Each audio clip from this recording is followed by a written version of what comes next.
Marcelo, ¿qué tal? Te agradezco mucho en participar de el curso de reptiles. Y estamos justamente con esta idea, empezando el grupo de las tortugas, y la primera pregunta que nos vino es: ¿dónde caen las tortugas en el árbol de los amniotas? Y hay varias teorías. Y vos tenés una posición particular, y por eso te queríamos preguntar, para vos, ¿cuál es la posición en donde deberían estar las tortugas o cuál es la situación actual de ese punto en el conocimiento herpetológico? Bueno, me permito referir al trabajo que yo he hecho con mi colega Ingmar Berneburg, que ahora está en la Universidad de Tübingen, que publicamos en el año 2009, en el cual tratamos de sintetizar un montón de información embriológica, y era información embriológica referente a los tiempos del desarrollo de muchos órganos. Y era un análisis bastante exhaustivo.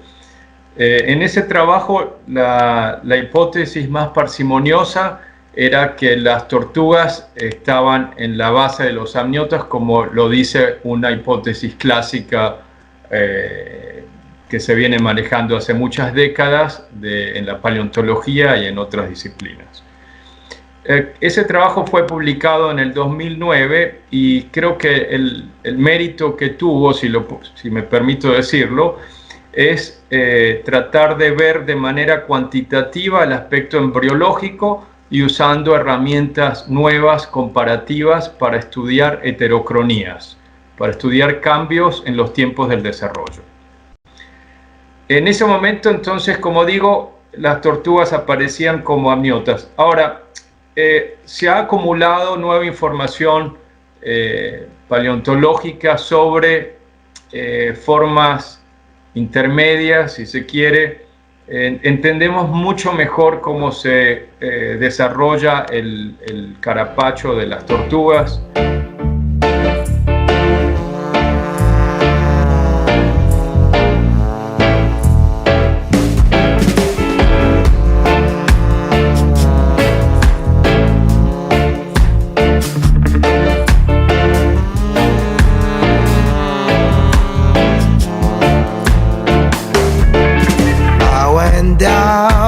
St. James Infirmary, I saw my baby there.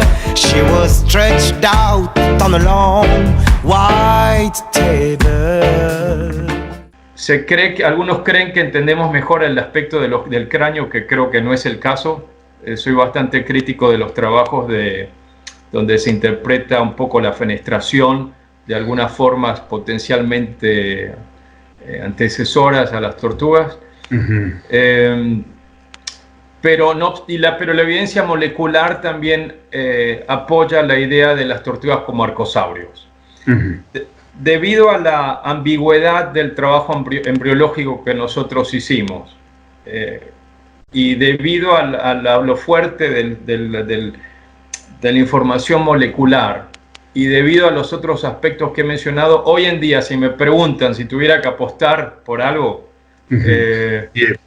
apostaría por los arcosaurios. Y no se trata de una aceptación no crítica de datos moleculares, porque los datos moleculares también se equivocan.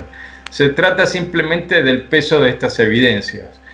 Y en este contexto, lo que quiero señalar, que creo que es bastante relevante y valdría la pena mucho revisar de nuevo, son los caracteres clásicos, no de la paleontología, sino de la morfología comparada, literatura, sobre todo en alemán, de la primera mitad del siglo XX, que fue citada en trabajos, por ejemplo, de Olivier Rippel, donde hay un trabajo en zoología descripta donde él discute esos caracteres. Y allí entonces se pueden ver caracteres, por ejemplo, de tejidos suaves del corazón, por ejemplo, de algunos aspectos de la anatomía del ojo que son indicativos de relaciones con los arcosaurios de las tortugas.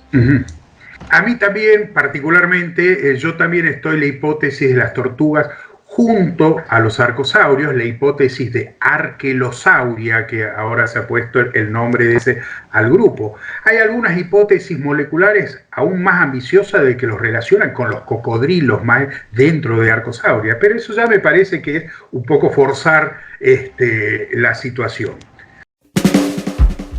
Eso es un comentario aparte sobre la literatura en alemán.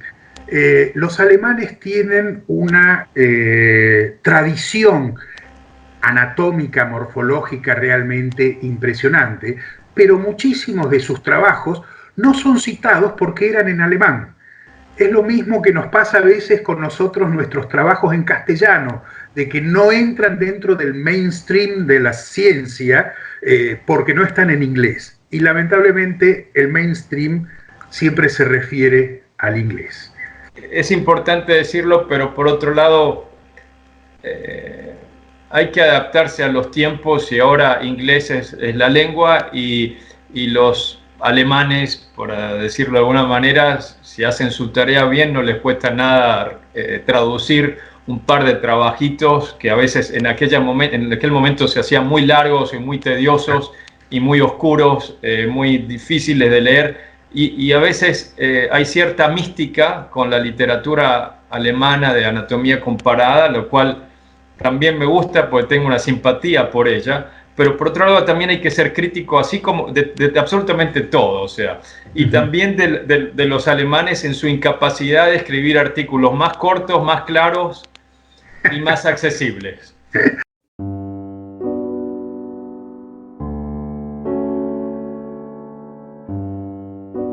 Yo no sé si vos sos un evo-devo, o por lo menos hacés biología del desarrollo, ¿no es cierto? Y quizás evo-devo. Tu trabajo principalmente es sobre biología del desarrollo. Y aunque te centrás vos principalmente en mamíferos, también has trabajado en otros grupos, ¿no es cierto? En función de las preguntas. Sí. ¿Qué tipo de preguntas te haces vos? ¿Cuál es el estilo de preguntas, ya sea en mamíferos o en reptiles o en otros animales? Ustedes me podrían preguntar, por ejemplo, a usted se le ha asociado con la onda evo-devo y usted hizo un trabajo, publicó un libro sobre tratando de combinar información paleontológica con evo-devo. ¿Cuál es su opinión actual sobre el evo-devo o qué líneas de investigación ve que se pueden desarrollar, tienen potencial o quizás de su propio trabajo puede compartir con nosotros ahora? No sé, uno puede dar tener una visión de evo-devo bastante general e inclusiva. Siendo así, me puedo incluir, bueno, nadie me lo impide, entre los evo-devo, pero mi enfoque es comparativo, no es experimental, y dentro de evo-devo, una de las virtudes de evo-devo es que no se refiere únicamente al aspecto genómico, sino que trata de tener una visión organísmica e integrativa de la evolución, donde el aspecto genético, por supuesto, es importante, pero así otro. Y también es trabajo en biología de desarrollo que se escapa de los organismos de modelo, sino que puede ser comparativo. Entonces, lo que a mí siempre me ha interesado y me sigue interesando, y donde creo que hay mucho por hacer, es ontogenia comparada. Y ontogenia comparada, pues, de muchos sistemas de órganos, y una de las ventajas de trabajar con reptiles es la posibilidad de obtener embriones mucho más fácilmente que trabajando con mamíferos, por ejemplo. Bien. Y en este sentido, una cuestión que me interesa mucho es que estoy trabajando con unos reptiles bastante derivados, y ese es un punto central dentro de nuestro trabajo actualmente, y estos reptiles son de importancia humana, se llaman pollos, son los pollos. Bien. Entonces, y bueno, estamos trabajando viendo cómo las distintas razas de pollos que son, o muchas de ellas que son tan distintas, en qué momento y de qué manera se genera esa diversidad morfológica. Y trabajamos con pollos porque son un sistema clásico en el estudio de la cresta neural, Bien. Y del desarrollo, la biología del desarrollo, tenemos acceso a embriones mucho más fácilmente que en otras formas. Básicamente lo tuyo es una idea de embriologías comparadas, ¿no es cierto? Sí. Que puede estar en un contexto filogenético y también en un contexto morfológico y un contexto genómico, ¿no es cierto?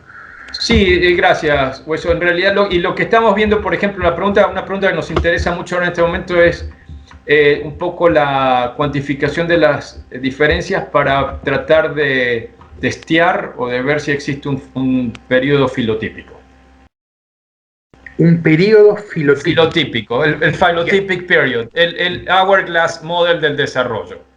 Bien, perfecto. Porque, viste, la gastrulación, todo pasa de todo, pero hay un momento donde todos los embriones se parecen. Sí. Porque los únicos que han tratado de cuantificar eso, Mike Richardson y esta gente, les sale otra cosa. Y entonces, si te pones a ver los trabajos en detalle, que hay muchos de amniotas y reptilos, y trabajos recientes, cuando se refieren al periodo filotípico, tienen distintas definiciones y distintos periodos que están examinando.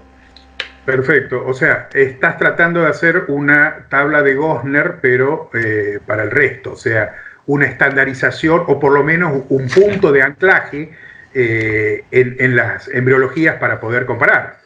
¿Me equivoco? Sí, no, sí, por ahí viene. Sí, tener una embriología comparativa que por supuesto considera las heterocronías y compara los embriones tratando de ver los patrones comunes, cuando se empieza a diversificar las morfologías, cuando empiezan las diferencias, etcétera. Sí.